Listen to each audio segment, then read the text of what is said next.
mendapati seorang ayah azar, pembuat berhala, bersabar terusir dari kaum penyembah bintang, bersabar dibakar oleh Namruz, mengaku Tuhan, bersabar tidak punya anak, 86 tahun baru dititipkan Ismail, bersabar ketika mesti terasing dengan anak, buah hati belayan jiwa, ditinggal di kota Makkah Al-Mukarramah, dia mesti kembali ke Palestina, bersabar ketika diminta Allah untuk berkurban seorang anak. Lebih banyak sabar daripada syukur. Man asyaddun nasi balaan, siapa orang yang paling kuat ujiannya ya Allah, ya Rasulullah? Rasul menjawab, orang yang paling kuat imannya, itulah yang paling keras ujiannya. Al-anbiya, para nabi-nabi, thumma al-amthal fal-amthal, dan orang yang lebih kuat. Jadi ketika ujian datang silih berganti, hubungan kita dengan Allah kita bangun dengan husnuzan. Kalau dengan manusia saja kita bisa husnuzan, kenapa seorang anak buah diperintahkan untuk menunggu direktur atasan mampu menunggu sekian jam? Kenapa dia mampu menunggu? Hanya karena mengharapkan gaji bulanan, karena mengharapkan naik pangkat dan jabatan. Dia husnuzon dengan atasannya. Mengapa kita tidak pernah husnuzon dengan yang paling tinggi, paling mulia, paling agung, paling teratas di antara semua atasan? Dialah Allah. Kita husnuzon kepada Allah Subhanahu wa ta'ala. Menyenangkan atau menyusahkan, baik atau tidak baik, itu menurut pandangan kita. Dalam pandangan Allah semuanya baik. Maka kita mintakan kepada Allah yang baik menurut Allah.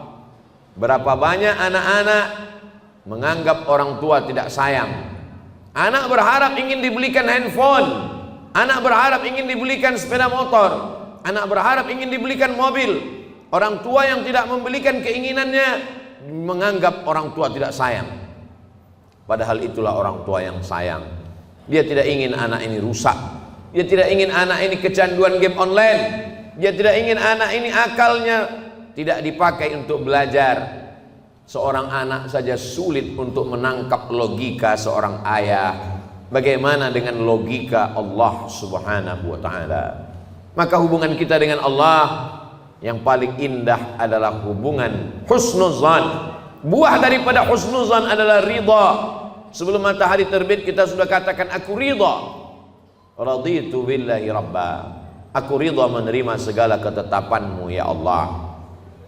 Orang yang paling bahagia adalah sururul qalbi bimururil qada. Hati merasa bahagia melewati perjalanan takdir Allah Subhanahu wa ta'ala. Sampai kapan? Lelah, letih, kecewa, sakit hati, marah. Sampai kapan? Sampai akhirnya kita tidak lagi mampu berkata dan berbuat apa-apa. Muda, belia, terang benderang, sampai pada akhirnya menguning, layu dan mati. Di sini tempat kita sejenak singgah dalam perjalanan panjang, mampir sejenak ke pom bensin, ke toilet, berwudu, makan, istirahat. Setelah fresh kita lanjutkan perjalanan. Perjalanan kita selanjutnya adalah kembali menghadap Allah. Ketika kita sudah lulus dengan berbagai macam ujian, ridha, sabar, tawakal, berat ujian hidup, ada yang maha besar tempat mengadu. Angkat kedua tanganmu, katakan Allahu Akbar. Besar ujian hidupmu, ada yang maha besar. Allahu Akbar. Besar dosamu, ada yang ampunannya lebih luas. Dzunubi mithlu a'dadir rimali. Dosaku sebanyak buih di lautan, sebanyak pasir di pantai, tapi ampunanmu lebih luas, lebih banyak lagi daripada itu ya Allah. Abu ulaka bi ni'matika alayya.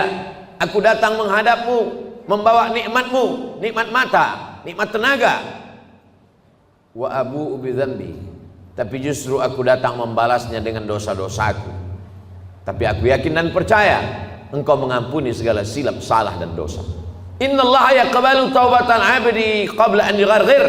Allah menerima taubat seorang hamba. Sampai kapan? Adakah batasan 40 tahun?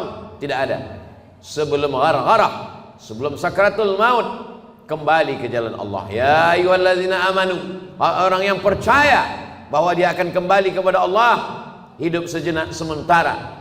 Man arafad dunya hanan alaih. Siapa yang kenal dunia, maka ringan bagi dia menjalani hidup dunia. Dunia tak sampai setengah sayap nyamuk. Dunia tak sampai setetes dari lautan samudra.